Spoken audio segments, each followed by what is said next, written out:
Hey y'all, how's it going? I'm at home right now, so I'm usually at my office when I go live, so I'm just using my phone. Hopefully the connection is good and everyone can hear me and see me. So if you're watching this live or watching the replay, let me know at what step are you on right now in the Millennial Closet Cleanse. So I'm still in day 2.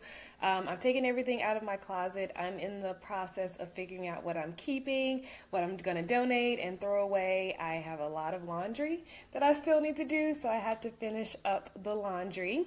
And so today I'm just going to talk about day 3's assignment. And then, but before I do, I wanted to remind you all, today's the last day. I will still be going live tomorrow to announce the winner of the giveaway. So the giveaway ends tomorrow, which is Sunday, by 12 noon, and I'll announce the winner at 3 p.m. So if you've been posting in the group, commenting, doing the share back items, you've been receiving additional entries into the giveaway. And so if you have not signed up, you still can. You have until tomorrow. So let's talk about today. Now that we figured out what we love, we've compared it to the rest of the things in our closet, we figured out what we're going to give away and what we're going to keep. Now it's time to put the stuff that we're going to keep back into our closet in a very intentional way. So you don't want to just throw everything back in because while our closet is now filled with things we actually like, we do want to organize it in a way that makes getting dressed easier and less frustrating and overwhelming. So I'm going to talk about how to organize all of your items in your closet in a way that makes life a little easier when you're getting dressed in the morning. So the first thing I want to talk about are the logistics of your closet. So this all depends on the size of your closet. So you'll know if your closet is big, if it's small, if you need to do extra things to make space and to utilize your space more efficiently. So here are some of my tips for logistics. So things that can be folded. So for me, things like leggings or jeans, things that can be folded. I usually do fold them and put them on the shelves in my closet. So if you have shelves in your closet, things like jeans can go there. I also, my closet is inside of my bathroom. So I also put my towels on my shelves for when I need to take a shower. So if it can be folded without being wrinkled or messing up, you should fold them. It'll help you save space in your rack section of your closet, or also save you on some hangers. Shoes. So shoes can easily clutter up a closet, especially if they're just hanging out on the floor of your closet. So I think you may have seen it in my picture, I have a little shoe rack that I got from Walmart years ago. I've had this since grad school, so at least 5 years ago, where you just easily put it together and it creates three layers for me to stack my shoes. There's also the over the door hanger that you can use for your shoes, just kind of keeping them off the floor. And because if you just sit them on the floor, it's so easy to just kick your shoes off, and then you have a mountain of shoes, and then other things fall on the floor and it just gets super cluttered. So a shoe rack is very helpful. Also, having bins or baskets in your closet is helpful.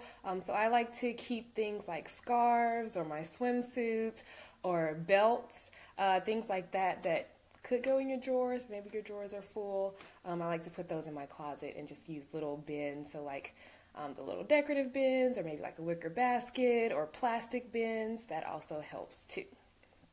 And then finally, other furniture. If you have a big closet, mine's kind of a walk-in closet, and you may have seen I have a little table on the right side of my closet. That helps so much. I had this table that I got from IKEA. It's one of the IKEA lack tables, and I think it's $7, maybe $9, but I wasn't using it. I had planned to do a Pinterest hack, I guess. I was going to make an ottoman out of that, and I just never did that project.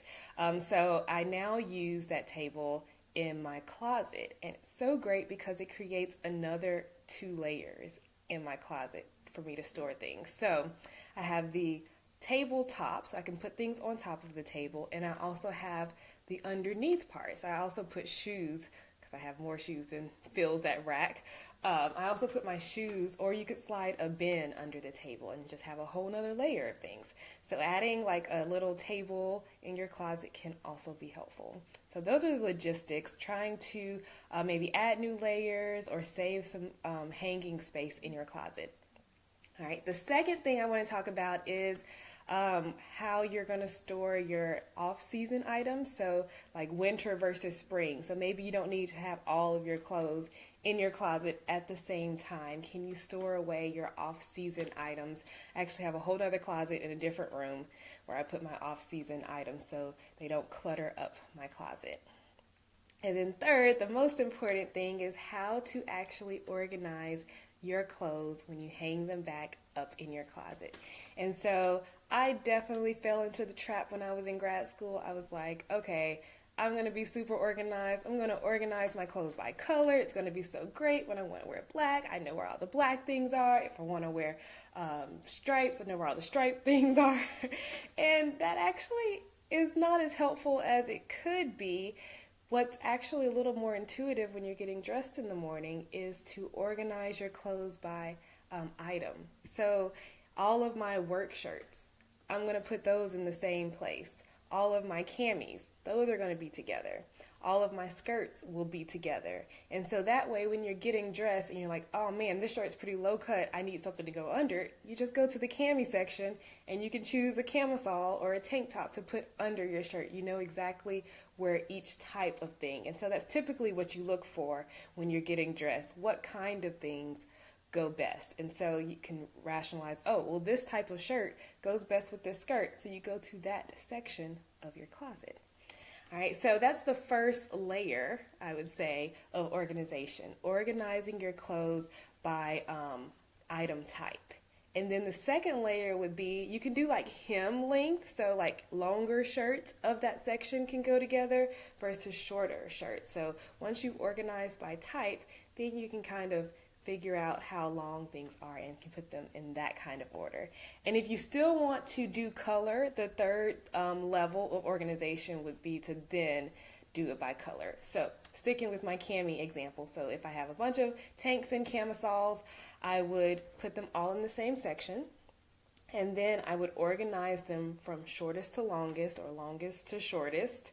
And then if I wanted, I would arrange them by colors after the fact. Color should be last on your list. You don't even have to do color. You can see if you're not colorblind, you can see the colors pretty clearly. It's not something that's hard to look for. So those are my tips for how to organize your closet. I think that's all. I just had the three. So the logistics, how you want to structure and arrange things, including furniture and what should be folded, where you're going to store your off-season items, and how to actually organize the clothes on the racks. All right, so that is it for day 3. So I do want to say I will be back live tomorrow at 3 p.m. to announce the winner of the giveaway. I'm going to recap the things we learned in this Millennial Closet Cleanse, and then I'm going to talk about what we're going to do next week. So it won't be a full-blown challenge. It'll be more kind of like a learning session. And so the things we're going to talk about is how to use the clothes in our closet to create new outfits. So how we're going to kind of spice things up instead of wearing the same things in the same way all the time. So hopefully you guys will be looking forward to that, and I will see you tomorrow, announce the winner. I'll also be continuing to post my progress for the Millennial Closet Cleanse. If you have progress updates, definitely share it in the group and use the hashtag Millennial Closet Cleanse so that it's easy to find. I should be able to see it, and I've been tallying up all of your entries into the giveaway. All right, so everyone have a wonderful weekend, and I will see you tomorrow at 3 p.m. Eastern. Bye.